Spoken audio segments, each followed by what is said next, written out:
Welcome, everyone. Thank you for attending. I especially want to welcome President Blake for being here today, and also welcome Dean Wallace of the Andrew Young School of Policy Studies, Dr. Gurmu, Chair of the Economics Department. I'm James Cox, Director of the Experimental Economics Center, and it's my pleasure to introduce our distinguished speaker, Professor John List. John A. List is the Kenneth C. Griffin Distinguished Service Professor of Economics at the University of Chicago. Dr. List has served in the White House on the Council of Economic Advisors. He's a member of the American Academy of Arts and Sciences and a fellow of the Econometric Society. He's been honored with numerous awards, including the Arrow Prize for Senior Economists, the Kenneth Galbraith Award, and several others. John List has been editor of the Journal of Political Economy and Journal of Economic Perspectives. John List is the leader in developing methods and practice of field experiments, a major contribution to advancing economics as an empirical science. And he's an innovator in applied economics and education as principal investigator on grants to fund the Science of Philanthropy initiative and the Griffin Early Childhood Center. John List is the author of more than 250 research articles and several books, including the latest one he will describe today, The Voltage Effect: How to Make Good Ideas Great and Great Ideas Scale. Welcome, John.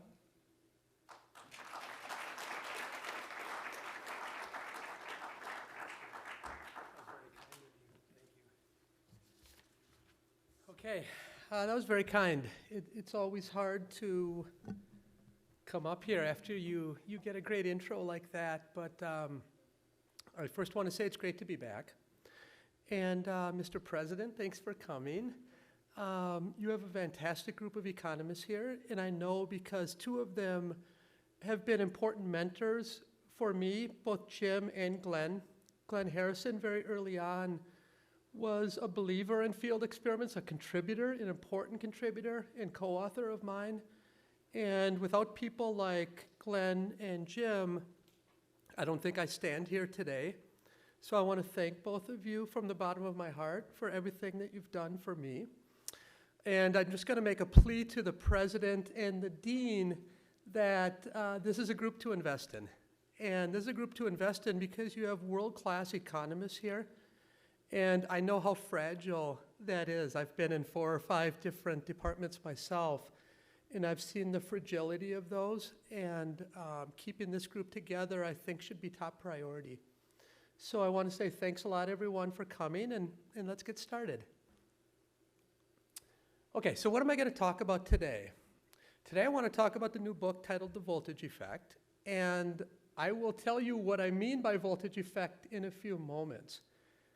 But I want you to think about this underlying question that when we find a result in the Petri dish, why does it usually fail when we try to scale it? Okay, and I'll talk about what I mean by scale in a moment. When I first started working in this area, I would have to call this book The Art of Scaling.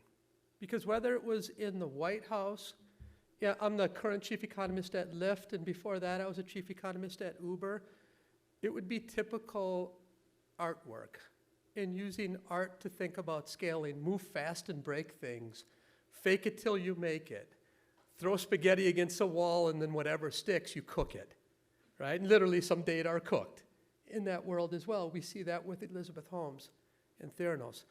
Now, what I'm trying to do with this research agenda is add science to scaling. Typically, we think about the entire scientific knowledge and scaling as something like the pearls before the swine. People view innovation as the pearls and then the scaling as the swine.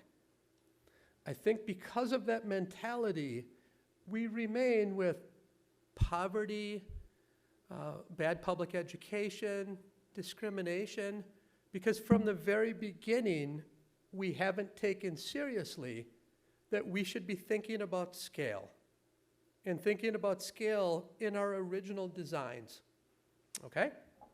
So that's what we're going to talk about today, but before that, I want to get this show started by running an experiment, okay? So I will be putting up a QR code for you, but what I want you to do is think about, you're going to guess a number, and Mr. President, I hope that you partake as well. As a smart engineer, I know you're going to get the equilibrium to this. I want you to guess a number between 1 and 100 inclusive. I want your guess to be what you think is 2/3 of this group's average guess. Okay? Now, as an experimental economist, I understand that we need incentives. So I will send you in the mail a book with any inscription you want. That doesn't get me fired, of course. I don't want to lose my tenure at UChicago. But I will put in any inscription you want. Okay, now as a teacher, I also know that we like extra credit. On this same form, you will be asked, what is the equilibrium to this game? Now, if you're not an economist, what equilibrium means is once everyone guesses this number, no one has an incentive to change. Okay? Let's give it a go. And you're going to get a little form after you look at that QR code.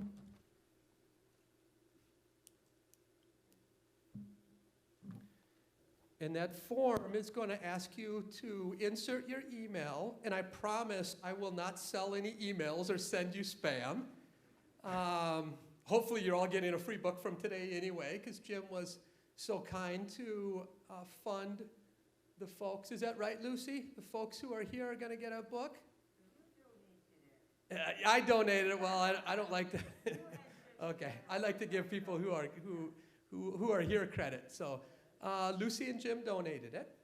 But this is kind of a special 2-book opportunity that I will send you in the mail after we determine the winners. Now, I do have somebody behind the scenes that will look at all of your data, and I will talk about your data at the end of my lecture. And I will announce the winners, okay? So all of you should have the form now, and it will ask you for your guess. This, in a way, right, is a test of what you think about the people around you. Right? That's the first number. What kinds of thinkers am I sitting with in this room? And then the equilibrium is, well, it's hard, but once I tell you the solution concept, it will be a lot easier. And Jim, if you get the equilibrium wrong, I will take away your PhD. Okay, Jim? Oh, now he does it. You can't get it. Is anyone else having problems with it? Spencer, did you get it? Welcome to the 21st century. Does someone who has a phone, are you having any problems? You're good? Okay, people are good. I'm going to give you 1 more minute, and then I'm going to start rolling. And I'll talk for about 40 minutes, and then I'll take questions for as long as you would like. And if I say something during my talk that you think is wrong, challenge me. I have no problem with that. Let's make this a dialogue rather than a one-way street. I have no problem. I'm here to try to teach you about what I've learned about scaling. Okay? I'll give you 15 more seconds before I start rolling. What'd you guess? Can you put it on 2 hands? No? You don't think much of your group, do you? Okay, good. I'm going to start rolling. Why am I interested in scaling? So I really was not that interested in scaling, even though I should have been interested in scaling, working in the White House, working on my own experimental programs, but I really didn't get interested in scaling until I started this pre-K program. And Jim mentioned it. So in 2008, I was approached by a community called Chicago Heights. And Chicago Heights called me and said, John, we have some problems. They said, we will take any help that you will give us. So I started talking to them about their community. Chicago Heights is a community that's about 20 miles straight south of Chicago proper. This is a community that the modern economy has left behind. It was a manufacturing town. All the manufacturing jobs left. So you have building after building after building that's boarded up. You have homes that are left abandoned. You have homes that have families in them that are having a very difficult time of it. You have roughly 95% of households on food stamps. So our solution was, let's start a pre-K program. I told them, if you open up your community to allowing me to use it as my lab, to learn about the education production function at a young age, to bring in resources for you, to try to help your kids, but I also want to learn about something that I can use to help other communities who are also in dire straits. That's the idea. They say yes. Okay. Now the next job is, as the president and I were just talking about, is raising money for it. We have to raise millions of dollars for it. That works out. Donors named Kenneth and Ann Griffin, who are very wealthy philanthropists in Chicago, fund it. So from the very beginning, you can now imagine you start with licenses, you start with getting state approval, you do everything from hiring teachers to hiring janitors, and we open up our school in 2010. Now, along rides 2014, and we have great results. We are moving kids within 12 months, within an academic year, we're moving them from Chicago Heights all the way up to Evanston, basically, in terms of their standardized test scores on the COG side and their executive function skills. So I'm super excited about this program in 2014.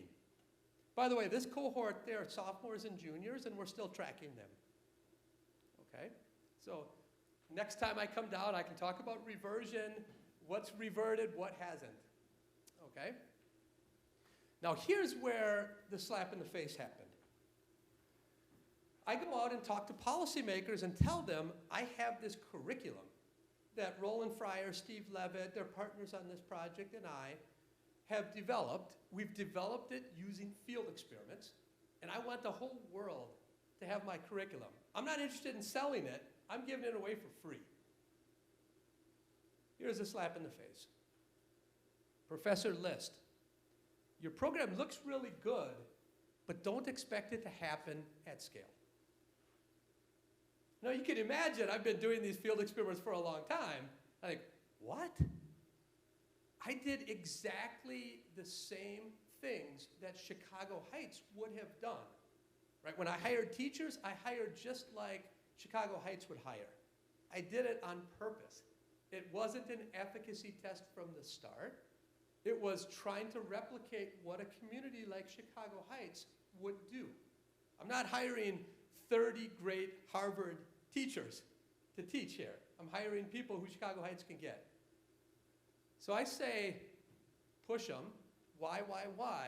They say, your program doesn't have a silver bullet. Now at this point, I'm like, okay, what is this silver bullet thing, and where can I get a dozen of them? Because I want to do a lot of these projects, and I want the silver bullet. So I press them, and they say, look, all of the experts come to us with great interventions, and when we scale them, the results are never close to what they promise. Okay, that's conjecture number one from the policymaker. And then I push, and I say, why? And they say, you know, there's this new area called implementation science, which is essentially started around 2007, 2008, a group of psychologists who are starting to work on the swine part of Pearls to Swine. Okay? And they're focusing on fidelity. So at this point, there are two conjectures. One, is it true that results fall apart when you scale them up? And two, is it true it's because of fidelity? The way I want you to think about fidelity is you gave the pink pill in Chicago Heights, but when we scale it, we're going to have to give the red pill. And that might be because of financial constraints. It might be because of political will. It might be because the implementers just don't believe it, or the teachers aren't as good, whatever. We'll dig into that in a few moments. Okay? But my first chore was to say, is this true, what they're talking about, that when you scale something, it falls apart? That is true. And this is what I call the voltage effect. In this case, it's a voltage drop. In the Petri dish or in Chicago Heights, I have a mountain of results, but when I scale it, it turns into a molehill. Okay? That's what the voltage effect means. You can have voltage drops or voltage increases. And I argue it depends on the characteristics or the signatures of your idea. That's the thesis of the book. Okay, so where did we start? Like any good economist, Glenn and I were talking, there are a lot of economists that aren't so good, that don't like to start with theory. We wrote down a bunch of theoretical models. And the exploration was around the major players in the scaling problem. You have the researchers who, when you look at the incentives of a typical researcher, they are not usually aligned to produce results that are replicable and scalable. That's a problem that we have in the sciences, in the economic sciences. Okay, then you have the implementers, you have the funders, et cetera, et cetera. So this is part of our game theoretic model. And when I say game theoretic model, it's a little bit like the solution concept that all of you just did with the beauty contest game. You're thinking about, I need to put myself in the shoes of somebody else, and I need to think about what are my optimal actions conditional on how they're going to respond. That's exactly what all of you just did. Okay? Now we put all that together. The theory allows us to go into this big dark room, and it tells us where to shine the light. And that's what I call the DNA evidence of the scaling effect or the voltage effect. So I look at restaurants, you'll see in the book, I look at a lot of research, restaurants, et cetera, and we develop these huge data sets around ideas that scaled and ideas that didn't scale. Okay? And for those people who are interested in the background, the economic work, it's done with a bunch of co-authors, including my lovely partner, Dana Suskind. You'll see the second paper. We learn a lot from the medical literature. The medical literature has to grapple with many of these items that I'll talk about today all the time. Typically, adherence is a big problem in the medical literature. Okay, the third paper there is the theoretical paper that gave me the shining light into the room of data. It helped guide where I looked. So if you want to write down a different theory that will guide you to a different room, please do. This is a very new area, and I'm trying to add economics to implementation science. Okay? So while the policymakers were right, there is this voltage effect. Where they were wrong is it's not a silver bullet problem. In fact, the thesis is quite the opposite. The thesis is this is a weakest link problem, not a silver bullet problem. So I like to think of when Jared Diamond talked about the Anna Karenina problem, I want you to think about Anna Karenina and the first sentence in Anna Karenina, which for me reads, scalable policies are all alike. Each unscalable policy is unscalable in its own way. That's the way I think about scaling. But now you might be thinking, well, LIST now has a dimensionality problem. What my work shows is there are really 5 vital signs that if you check these off, you will go a long way in figuring out the breadth and depth of your idea. okay? That's the first half of the voltage effect, and I'll unpack some of those signs in a few moments. The back 9 of the book, for all of you golfers, or the back side of the book, talks about 4 little behavioral economic secrets that I see every organization messing up. Okay, and for a lot of you, this will be old hat. These will be incentives, marginal thinking, learning when to quit, and building a culture. That's sort of the back half of the book that will bring out a lot of stories from Uber and Lyft and other firms. Okay, I'll talk about that at the end here. So let's talk about the 5 vital signs. So vital sign number 1 is there was never any voltage to begin with. And what's amazing when you look at the literature and the policy making is the number of ideas that are scaled that should have never been scaled. There was never a good sign of voltage, okay? So here, this is really what a layperson might think of as the data are lying. Remember, you're taking a sample from a population, and that sample just might not be representative of the population. We talk about setting error rates. Okay, that's the alpha for all of you who are doing statistical work. Now, here it's really clear that the import of replication just is shown in spades. Now, it's hard to talk about and write a book using economies like that, right? So I talk about Nancy Reagan. And I talk about what happened in the mid-'80s when I was a high school student, and a representative from the federal government came into my classroom and said, just say no to drugs. Nancy Reagan was a wonderful first lady who took it upon herself to try to stop teens from using drugs. And her theory was social inoculation. The DARE program is an informational program whereby people come in and say, you shouldn't be using drugs. I still remember, I looked at my teacher and I said, look, I don't use drugs, but I have a lot of friends who do. There's no way this is working. No way.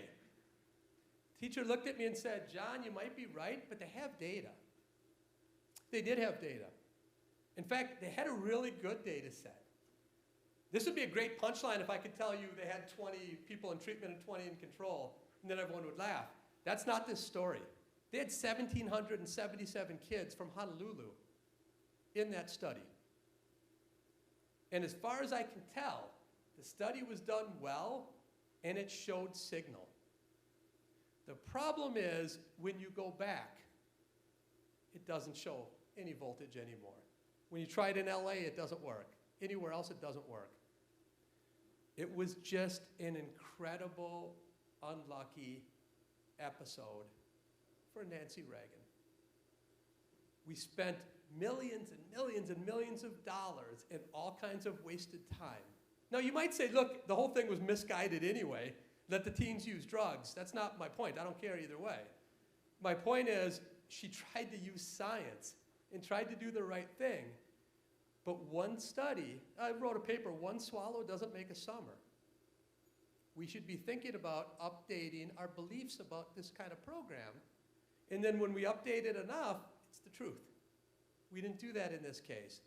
There are just the wasteland of low voltage ideas is heavily populated around the world when you look at the data, okay? I'm going to leave number 2 as a question mark for you. That might be a teaser to go look in the book. And I'm going to talk about number 3. So number 3 talks about the properties of the situation. Now, if you say properties of the situation, it's probably a recipe to sell 0 books. So what I talk about here is it the chef or is it the ingredients? So the way I want you to think about this is there are a lot of restaurants that have tried to scale, a ton of them. Most of them fail. And the reason why most of them fail is because the original restaurant worked because of the unique talents of the chef. And when you have a unique input that is impossible to replicate at scale, you're done. Because humans don't scale. We try to teach other humans to be unique. It's very hard to do that. If you have a restaurant that makes it because of its ingredients, we're in business, as long as you can replicate those ingredients at scale. Okay, so in economies, I like to think about this as horizontal scaling is Chicago, it works in Chicago Heights, and I show it's not a false positive with some replications in Chicago Heights. And then does it work in Atlanta? Does it work in DC? Does it work in Orlando? That's horizontal scaling. That's scaling across input markets. If you think about vertical scaling is trying to scale within the same input market. These two are very different concepts. Now, think about Czech. I hired 30 teachers. I found that a non-negotiable element of Czech was these teachers needed to be pretty good. Otherwise, my Czech program didn't work. It is a totally different proposition if I have to try to hire 30,000 teachers around Chicago who are all really good. I actually thought I was doing a good thing when I hired the way that Chicago Heights would normally hire. That was a good move if I'm only interested in horizontally scaling. But it ends up being a terrible move if I'm interested in vertically scaling. Why? Because in that case, when I hire 30,000 teachers, what do you think is going to happen to the quality level from the 30th to exactly? Unless I break my budget, which we'll talk about the supply side in a few moments. Okay, so I should have been testing, does Czech work with super marginal teachers? And I didn't do that because I wasn't thinking about it from the beginning. I was not thinking about vertical scaling and what it meant from the very beginning of my research design. Now, essentially what I'm talking about here is usually scientists, economists, we end up stratifying or blocking on characteristics of our sample. For example, I want to test for gender or sex effects. I block on men and women. I do that so I have power to detect a difference between men and women. If I want to test old and young, whatever, race, whatever. I do the same thing, I stratify. We very rarely block or stratify on situational features. So think about Czech. I should have been stratifying on teacher quality. Now what I'm proposing here is we oftentimes hear evidence-based policy. That's great for efficacy testing. That's terrible for developing projects that can scale. If you want to develop a project that scales, we need to be thinking about policy-based evidence. You look at scale, what are the constraints? Whether it's political will, resources, input quality, whatever, and I want you to bring those back to the Petri dish. We all can measure A/B, and then we make a decision, what do I want to measure in my sub-treatments? And typically we test for mechanisms. That's great. Mediation paths are important. What I'm saying is we should also test for causal moderation at the same time, because that gives us a glimpse of whether our results are generalizable and whether they're scalable. Okay, in the book I call that policy-based evidence. Now, in the business world, this is going to be a paper that we put out in a few days, actually. It's with Chris Clapp and Rob Metcalf and Michael Price. It's a paper that Michael's working on rather than working on ours, Jim. And Alec Brandon, where we have this huge data set from OPower, this company called OPower that is attempting to get people to save energy in their household. So they had some engineers put together some estimates for these smart thermostats. I have one in my house, actually. Does anybody in the room have a smart thermostat in their house or in their apartment? A few people, good, okay. Hopefully you're not like me. I'll tell you the story of me in a moment. The engineers gave estimates that suggested and implied and told the adopters that we will save a ton of energy with the smart thermostat. Now you can say, well, how did they model that? They assumed that consumers look like that. That's Commander Spock. That is the unswervingly rational, I can solve a second order partial differential equation in the drop of a hat. And every normative Chicago economist would be proud of my actions. Perfect. The problem is, we're selling into a world of John List, biases, et cetera, et cetera. So we roll the smart thermostats out across California. Guess what we get? We get a big zero. It's a treatment effect estimate. A big zero. And you say, well, what's going on here? This is a scaling issue. Yeah, you know what? It was a modeling issue because the engineers at the beginning said people are like Spock, and they designed the product for people like Spock. But in the end, consumers are like me. What do? They undo the presets. And they do it so much that you end up with a zero treatment effect. And I've done the same thing. Glenn, did you do the same thing, or you left it? Okay, you're Dr. Spock. No, my wife. Your wife? My wife does that. I should have left it to my wife, the surgeon. She would have left it alone. But the idiot John ended up undoing it in a playful act, and then the idiot John doesn't know how to return to defaults because he's not going to read the manual. Okay? And what you end up with is a piece of technology that is great in theory and in engineering estimates, but the problem is it just doesn't scale. In the tech world, we think about this all the time. So at Lyft, I think about products and how people will receive them, and is it set up the right way? And when we rolled out tipping, which I'll talk about in a moment at Uber, it was all about, is this a Homer Simpson thing or is it a Dr. Spock thing, Commander Spock? Okay? That's a situational feature that we have to understand when we scale. Number 4, unintended consequences or spillovers. Now, here, I talk about 4 types of spillovers in this chapter. The easiest type is when I tell the story about Sam Peltzman. Has anyone in here ever heard of Sam Peltzman? Okay, so Sam is likely the most underrated economist in the world, most underappreciated economist in the world, and the nicest economist in the world. He and Roger Myerson compete every day for being the 2 nicest guys. Now, Sam, in the 1960s, is looking at seatbelt laws. And he's looking at the effects of mandatory seatbelts in automobiles. A lot of you youngsters take this for granted. Back in the 60s, a lot of vehicles did not have seatbelts. And there was a ruckus about whether they should be mandatory. So what Sam noticed was, after the innovation of the mandatory seatbelt law, we didn't save as many lives as what the engineers thought we should. What happened?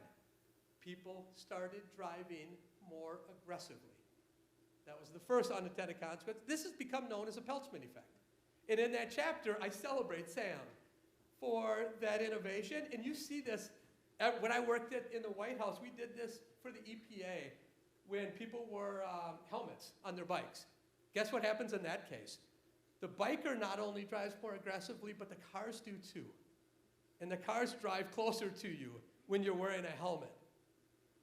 Okay, so that's 2 kinds of unintended consequences. The unintended consequence that I'm going to dig more into is the Delete Uber campaign. So this is kind of on the other side of the spillover type of argument compared to what Sam was talking about. Turn back the clock to January 27th, 2017, and President Trump puts out an executive order. The executive order is on an immigration policy that he believed in. Anybody remember this? People went nuts. People went nuts that Saturday night. The taxi cab drivers around JFK went on strike. Uber, in response, turned off surge around the JFK airport. I was a chief economist at Uber at this time, and I can tell you that that was typical. Whenever there was a natural disaster, whenever there was a shock to the market, Uber would turn off surge because they did not want to be viewed as price gougers. However, a taxi cab driver took it a different way, and he thought Uber was trying to break up the strike. And if you remember back then, they were doing a lot of things. Blackball, Travis was yelling at somebody in a black car, right? So all of this was building up. This cab driver sends out a tweet, and he ended it with #delete Uber. That fundamentally changed the landscape of rideshare as we know it today. We had Lyft on the mat. Lyft had like 5% of market share. You could see a white flag from down the street. The two headquarters are in San Francisco. They were done. That delete Uber gave Lyft a lifeline. And now Lyft, I'm the chief economist at Lyft now, that's a different story. But we have 35% of the market now in North America. Okay? The landscape has changed. So what does this all have to do with scaling? So my team at Uber was called Team Ubernomics. And Travis came to me and said, John, your job is to get the drivers back. I want you to get the drivers back engaged because we need the supply side taken care of. I said, I'll give it a shot. So I started working, and this is January, February of 2017, and my solution is, TK, we need to introduce tipping. And we need to introduce tipping because every driver wants tipping in the app. If you turn back the clock, you might remember Uber drivers would put tin cans in the back seat and say, give me a tip before you leave the car. Customers were getting angry about that. Drivers really wanted tipping. So what did we do? We fought for about 3 months, and I ended up winning with the executive team. And when you win in that environment, your team is responsible for rolling out the product. So my Ubernomics team that summer was responsible for rolling out tipping in the app. Okay, so like any good experimentalist, I choose a few markets, and I let 5% of drivers receive tips. Makes sense, right? I get great results. Drivers make more money, they increase their labor supply, win, win, win. It's great.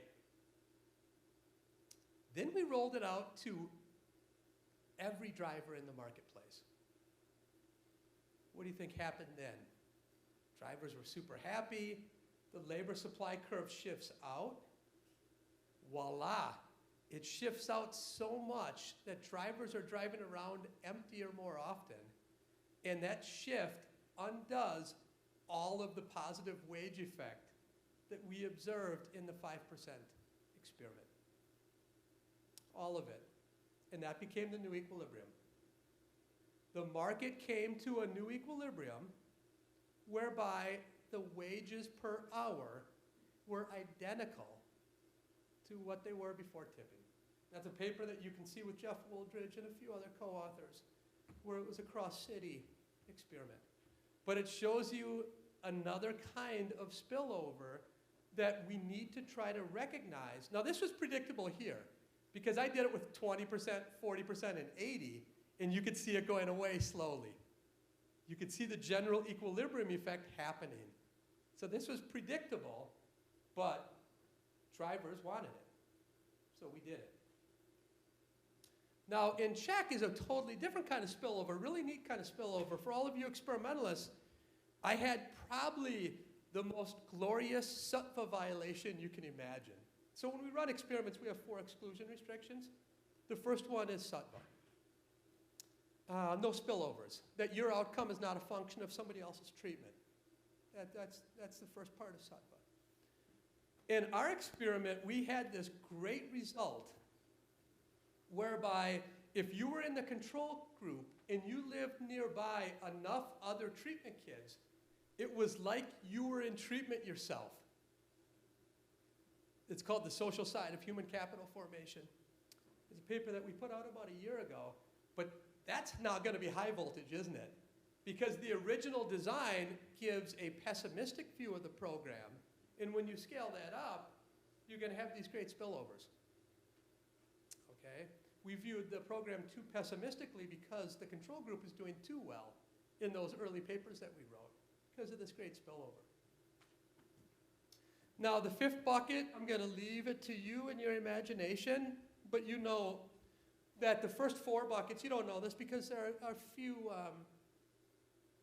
question marks, but the first 4 are on the demand side, the benefit side. You know, as an economist, I have to bring in supply side. So that's what the 5th vital sign is understanding the supply side of your idea. What's interesting is in the policy world, we typically have focused on the first 4 buckets, the benefit profile, in benefit transfer and benefit scaling, but the business world tends to focus exclusively on the 5th bucket. What does the supply side look like? It's really kind of an interesting difference in the way that these 2 worlds view ideas.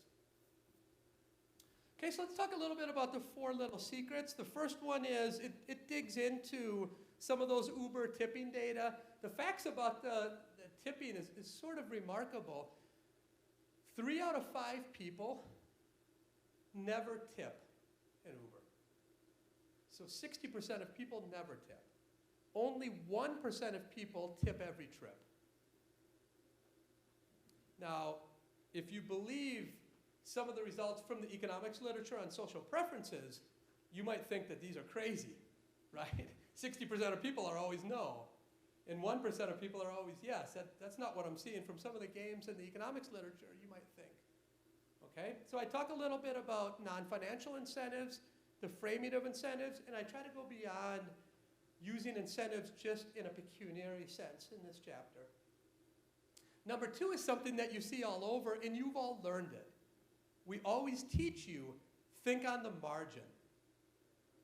But no one ever tells us how to put that into practice. It's like great in theory, but how in the world does that actually work in practice? So this chapter talks a little bit about that, and it brings up a White House moment. And this White House moment was, I was looking at a bunch of data on whether we should clean up hazardous or non-hazardous waste sites. So as the story goes, the hazardous waste sites for the last 1,000 lives saved, we had to spend roughly $2.5 million on average. That's what the data said. And then the non-hazardous, you had to spend about $3 million per life. So from there, the policymaker would say, well, the next tranche of dollars, let's spend it on hazardous waste sites. Makes sense, right? We always look at averages that way. So I said, let's look at the last 10 lives saved and how much that cost. Hazardous was $8 million. Non-hazardous was $4 million. Marginal thinking is just more finely slicing up the data into the most recent, because that will be your best prediction for the next tranche. So now those people would say, wow, I wish I could go back and move some of the hazardous money to the non-hazardous. Right? Same thing happens at Lyft with acquiring drivers that I talk about in the chapter. We make the same mistake. You tend to get results in averages when you can be looking at margins. Chapter 8 is about quitting. And This is actually a Wall Street Journal article that I published a few weeks ago. And the title of it is Winners Should Quit. And winners understand that quitting is okay. The science behind this is we don't quit enough. And there's sort of a social norm reason. What's the social norm reason? Society always tells you that if you quit, you're a loser. Right? I was raised in Wisconsin, and Vince Lombardi famously said, winners never quit and quitters never win. So I had a really hard time quitting on my golf dream. I went to college only to play golf because I wanted to be a professional golfer. And I wasn't good enough. So I had to quit on that dream. That was the hardest moment of my life because I was always told that you're a loser if you quit. If we could only call it pivoting or calling it audible, we'd be in business, right? So the social norm aspect is part of it. The other part is we always neglect the opportunity cost of time. So what I mean by that is we're very parochial in the way we think about our jobs, our apartments. Most of the time when you look at people who move jobs, the number one reason is their current job became soiled. The boss didn't appreciate me anymore. I didn't get the pay raise I thought I should get. A coworker jilted me. We should be periodically looking at our opportunity set. And we should be moving when that looks really good, as often or more often than when our current lot in life is soiled. We don't do that because we don't recognize our opportunity cost of time. We neglect it. This is a psychological flaw that we all have. Nothing about society. But when you add these two together, you have this glorious effect of people don't quit enough. So I talk in this chapter about an experiment that Steve Levitt and I ran, getting people to quit. And then we look 6 months down the line, and what you find is the people who we induced to quit are happier than the people who stuck. Okay? Now the last chapter here, before I talk about the winners of this event, and I'm going to turn on my phone so I can announce the winners, is about culture. And you can imagine in this chapter, I lived through the Uber culture days. And I've done a fair amount of work about the gender pay gap and how we should think about building a diverse and inclusive workforce with a ton of co-authors, Uri Gnesi, Andreas Lebrant, et cetera, And there are just subtle things that you can do that allow you to bring in a very diverse workforce that comes in with equal pay from the beginning. Okay, so that's what's going on in chapter 9. Now I'm gonna get these winnings in a moment, but I am done. So I will take any questions that you have while my email comes in. And after I answer your questions, I'll announce the winners. So I'm going to throw it to you. Go ahead. So with the tipping, I assume that solved the issue for Uber of not having enough supply. I know you said that it made the earnings balanced, but what was the perception of the drivers? Were they like, hey, this is great, and like don't notice what actually happened? Because like, it seems to me it's just like a huge win for Uber on that. If your supply's out the wazoo, and you don't have to pay people as much. Still paying them same per hour. Yeah, same per hour, but like. Yeah, so there's not a money savings. I meant like per driver. No, absolutely. So if you survey drivers right now, they will still tell you that they make more money with the tipping app versus not. Now, let's be clear. Some of them do. There is heterogeneity in who receives tips. So my fear with tipping was if we roll it out, what will happen is there will be even more discrimination amongst our drivers about where they want to go pick people up. Because now there's more of an incentive to go to the neighborhoods that they will receive larger tips from. I actually thought that was going to be a negative externality of tipping. By the time I left, that wasn't there. The typical driver ends up turning on the app as they leave their driveway, and then they go wherever the app tells them to go. specifically. So it's kind of interesting. I did not observe that, but you're right. That drivers still in surveys think because of tipping they make more money, but my point is some of them do. Because there's a ton of heterogeneity. And in that tipping paper, what you'll see is that female drivers receive a lot more than male drivers in tips. But if any of you have followed my work on the gender pay gap, women are paid 7% less per hour than men as Uber drivers.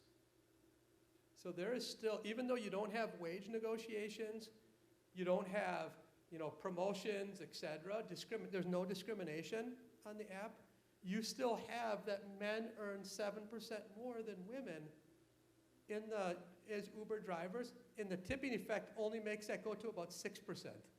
So it only undoes part of it. Because in the tipping data, only 15% of trips are tipped. So tipping is still a pretty rare event, and the reason why it's rare is by design. So Travis said to me, I don't want tipping to be a tax. He said there are easier ways to charge people more money, and because he did not like restaurants. You go to a restaurant, you have to pay 20%. He did not want that tax. So I said, TK, I will separate the active tipping and space and time. And that was why you're asked to tip only after the trip and when you're gone. And after the driver rates you is when you can rate the driver and tip. And it was because of that. That's literally why we did it that way. And you might not believe this, but Travis said, John, I want 10 to 15% of trips tipped. He just pulled that out of the air, but he said that should be your goal. And you can look at those early papers. We hit that goal just by luck, I think. But we did some beta testing, of course. But the key was separating it in space and time. And generosity is very different than when you do it face-to-face. Because we juxtapose our data with taxicab data. Kareem Hagag has a really nice paper on ordinary taxis, like 95% of trips are tipped. And that's face-to-face, right? And the high-pressure environment gives you a sense of tipping's probably welfare reducing in the end. If you write down a model, it's a little bit like that Delavegna List and Momandier paper that when you knock on somebody's door to ask for a donation, the person wishes they would have never gotten off the couch. But the fact that they've gotten off the couch, you're in negative domain, and now they're just trying to minimize that negativity. That's a welfare result that we were talking about at lunch. It's like $1.87 every door knock is what we estimate you lose in surplus. Glenn was pushing me, do you have a point estimate? That was our point estimate.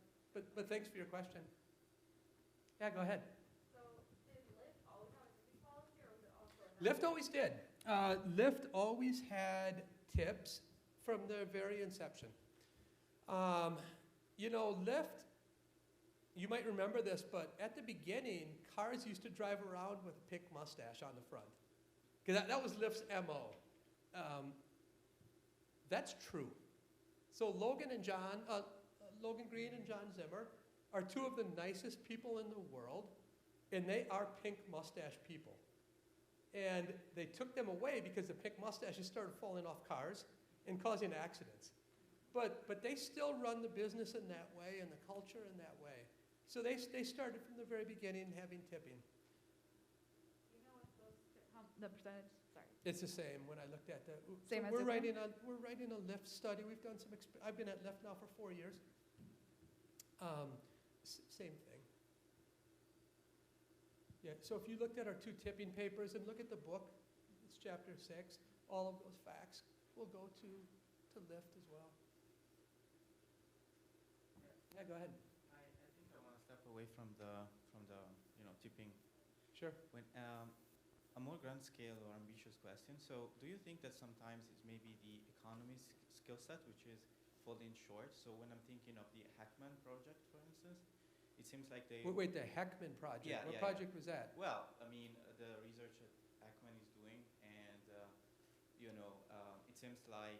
Are you talking about Perry on Preschool? Early childhood. Okay, so Jim is taking data from Perry Preschool and Yeah. adding structure to it No, to but- make inference.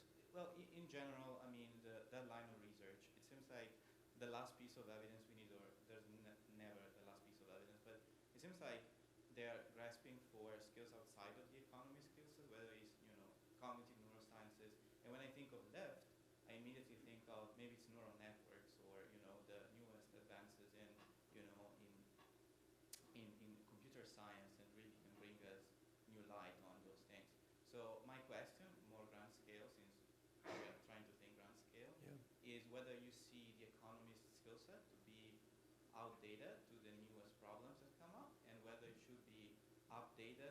just Yeah, from yeah. outside other domains. Whether so you see the, say, the newest, the new social scientists that should be minted, should they be economists with CS background with, No, great question, great Yeah. question. So let's be clear about what machine learning is. Machine learning was talked about in economics by the econometricians, and it was just called something different. It's a beautiful relabeling of beat up the data in as many possible ways as you can and present some correlations.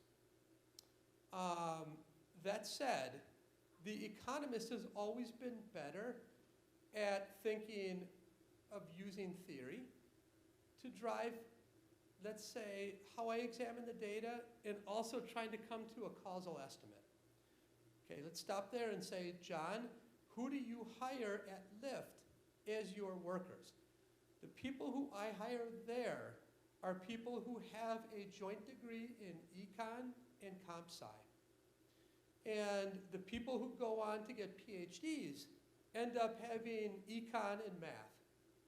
The people who go and work for, let's say, Bain or Compass Lexicon, so these are the expert in the litigation field, they tend to be straight econ and maybe a little bit of political science and a little bit of data science. Now, that's today's world. Where I see this going is, I think your point is right, that as a pedagogical approach, I think teaching critical thinking skills in economics is still number one. But I think what comes in are now what might be viewed as more professional skills.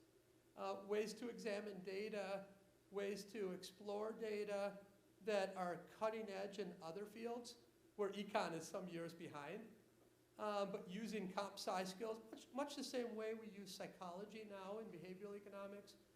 And that was a process that really, I guess you'd go back to like Simon or maybe even Adam Smith, but more recently, Kahneman and Tversky's '79 paper was kind of like a watershed moment.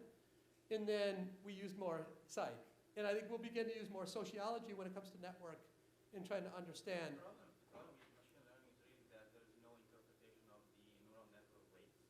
So regression coefficients we can interpret, but there's no. That's- and so I mean, the next Nobel Prize or one of the, in 20 years or in 10 years, a Nobel Prize in economics will be won.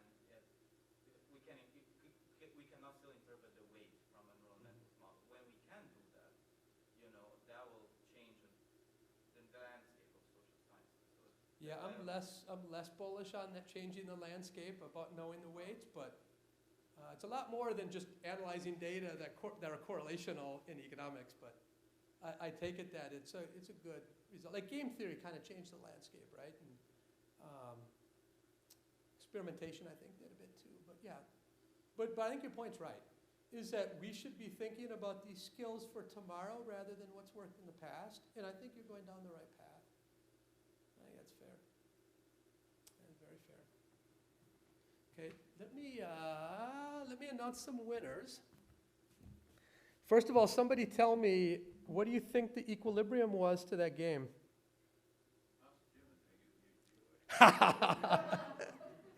I'm not going to put Jim on the spot. Yeah, that's a friend I don't want to lose.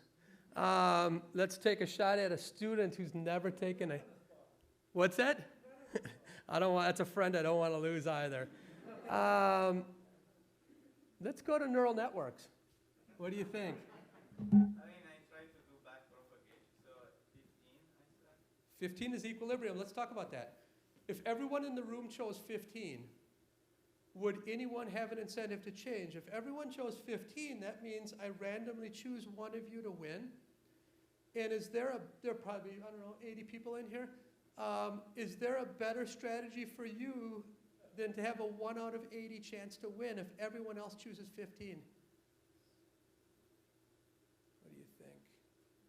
If you chose 14, what's your probability of winning if everyone else chooses 15?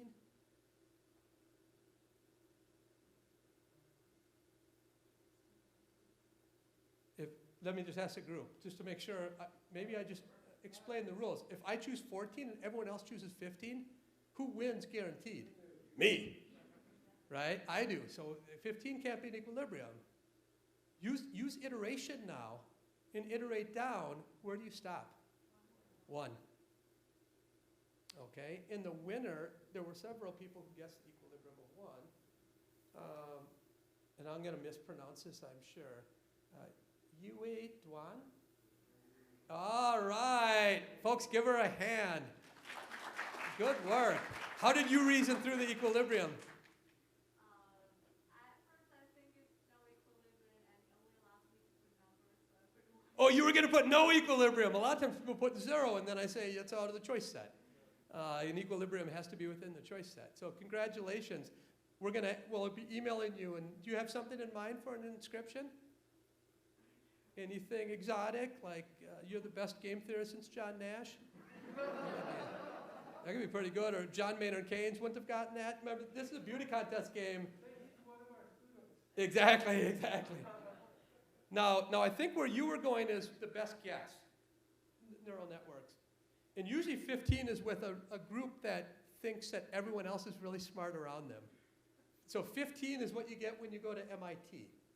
And the 15 will be the winner. And then if you go to a place like University of Chicago, you'll get like 40, because they're all just randomly doing stuff. The target here was 25. And the winner is John Gomez Mahicha. Do I pronounce it correctly? Micah? Maicha. What were you thinking when you were guessing around there?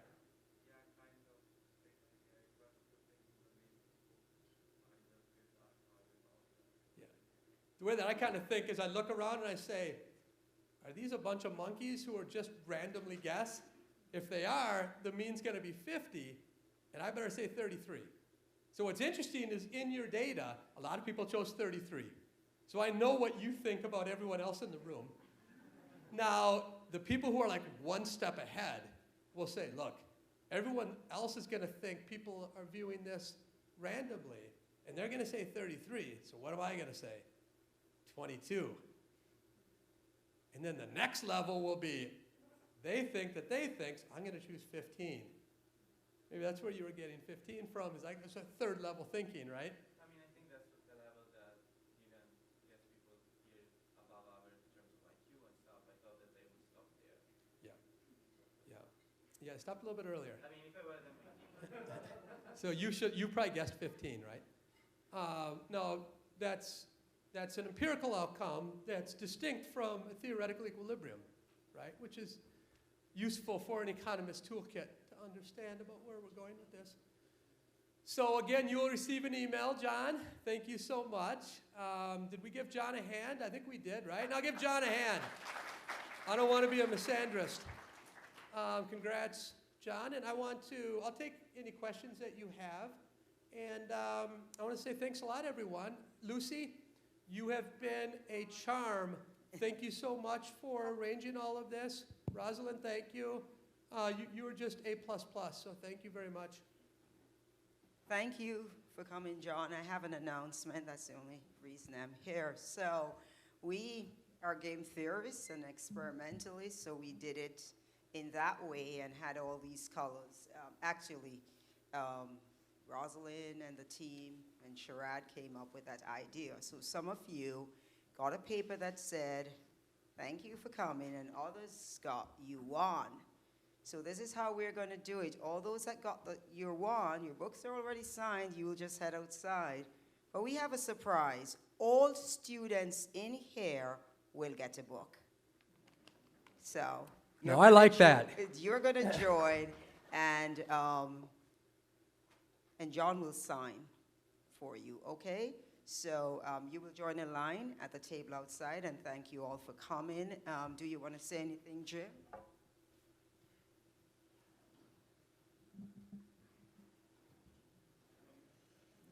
I'll add to it. Thank you, John, very much for coming. It's been quite an event. The kind words you said about the experimental economics program to the president were very much appreciated. Let's see what the treatment effect is, and whether it will scale. Yeah, it's a middle scale, that's right. They're all meant. They're all meant. You're doing great work here. I really appreciate it.